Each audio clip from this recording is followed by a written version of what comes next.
Today we're going to prepare some pumpkin cannelloni. If you're new to this channel, my name is Silvia. I'm an Italian chef, so hit the subscribe button if you don't want to miss any recipes. We have our ingredients ready. As a first step, we need to peel the pumpkin, cut it into little pieces, and preheat the oven because we will prepare it in there. Now we're going to add some salt, first of all, rosemary, then we have garlic. We can also put it like this, and then we will smash everything later, which is also why I removed the skin of our pumpkin, because it's a bit too contact. So we want to smash it, but we will not mix it, right? So we will not have a pumpkin puree. We will have some texture in our cannelloni, which is important. Then we will add some nutmeg, not too much, just a little bit, just like this, and a bit of olive oil. A nice bit of olive oil, because it's an Italian recipe, so don't be scared. Now we can mix up the pumpkin a little bit, and very important, you need to cover it up because we don't want to have a crust or something crunchy. So I'm going to make like this, and I will put it in the oven until it's soft. Okay, you saw that I left a little bit of sage on the side. This is because I don't want to put it in the oven. I will chop it really fine and put it inside the pumpkin later. But now let's go ahead with the bechamel. We need it for our cannellonis. I'm going to put the butter in here. Once it's melted, we're going to add the flour, and we keep mixing. In the French kitchen, this is called roux. And now we are going to add our milk, not all in once, just a little bit. Then we mix it. Otherwise, we're gonna have chunks of flour. So once you see that it's going to be a bit more compact, you add more milk. Don't add too much milk at once, and then everything is gonna be fine. As I always say when we cook something together, and if not, you can still redo it. Okay, you see that it's creamy and we have no flour chunks, so we can add the entire milk. Now we have to keep an eye on our bechamel because we need to let it boil, to let it cook a bit so that it doesn't taste like raw flour. And we are going to add some nutmeg. Nutmeg is actually optional, but normally we use it in Italy, so I will put a little bit of nutmeg. Then salt, and we pay attention that it doesn't stick at the bottom of our pan. Look at this. You can see here the bubbles.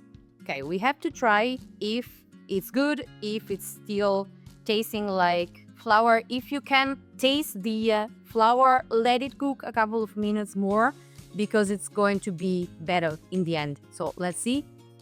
It's nice. If you want, for safety, you can also use a sifter. It's hot, so you can pass it through. You can do like this. Now it's important to quickly cover the bechamel so that it doesn't build a skin.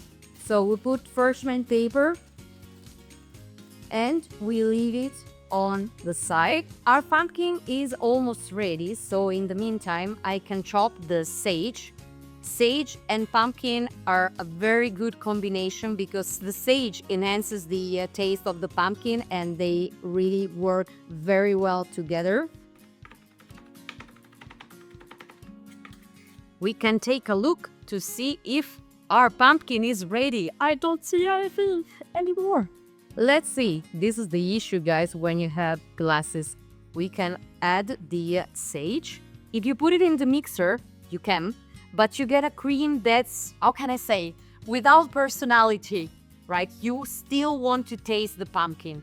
So this is the best solution, in my opinion. Perfect. We're going to add the ricotta in it and mix it up. We had also a beautiful touch of Parmesan.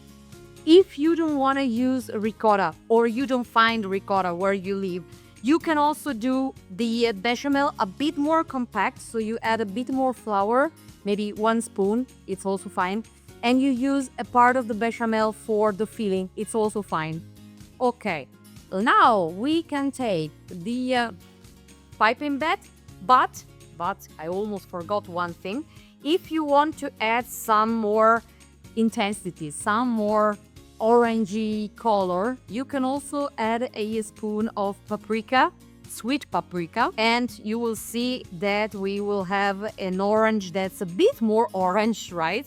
The thing that I always say when we use the piping bag, if you don't like it, if you don't feel comfortable using it, get 2 little spoons, take your time, and it works perfectly. I already did it once that I didn't have piping bags with me, and I filled in every single cannelloni with 2 little spoons, and you see, I'm still alive. Perfect. So now, as we always do, we push down the filling and we close the piping bag, and we can put it down here. In the meantime, I'm going to clean up here. Okay, now we can do the final steps to compose our beautiful cannelloni. This is a perfect idea if you also want to try to make them for Thanksgiving perhaps, because you can prepare them 1 or 2 days in advance and then you simply bake them in the oven when you're done. Now we do like this. So you can see that the bechamel is perfectly soft and liquid. So I start with the bechamel at the bottom. Now what we do is super simple. We get our cannelloni. The filling is still warm, so pay attention. And we simply do like this. We put the piping bag inside. We take a look. When it's at the end, we pull it out and we position the cannelloni here. And we go ahead. One after the other, we put it in.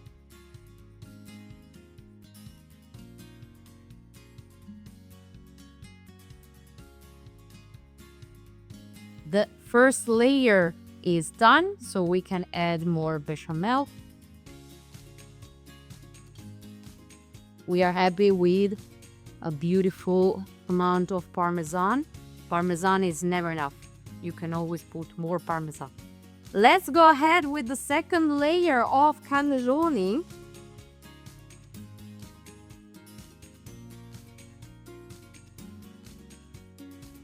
We have enough for 2 layers exactly. That's unbelievable. Let's do like this. One more. Now we put the bechamel on top like this. So we complete our 2 layers. Look at this beauty. I'm going to put the Parmesan on top. And voila, our beautiful cannelloni are almost ready. Now we let them rest overnight in the fridge because then the pasta can soak humidity from the pumpkin and from the bechamel sauce, and everything will be combined in a beautiful taste. So I'm going to cover them with the lid, and we're gonna see each other in a sec to put them in the oven.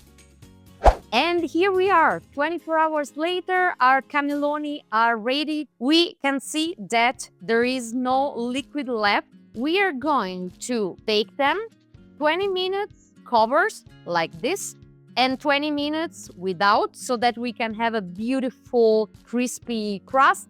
Let's put them in the oven. After 20 minutes, we can bring our cannelloni back on the table. They already look good, but they have no crust with our Parmesan, right? We put them in the oven one more time. You guys are not ready for so much beauty. Here we have them. Voila! Since I don't know how your oven is set up, just let them in the oven until you have this beautiful crust so they look really golden. I'm thinking, how will I do a taste test without burning myself? Let's have a look. Beautiful. And here we are. Now we add the crunchy part with some almonds. We can do our taste test. I'm sorry that you cannot try. Really, really nice. You guys, thank you so much for your time. I hope you enjoyed this video. Remember, food happens to be fun, so if you would like to add some different spices, you can ask me in the comments, or you can simply try and let me know if it worked out. Don't forget to subscribe to this channel, and I'll see you in our next video. Bye!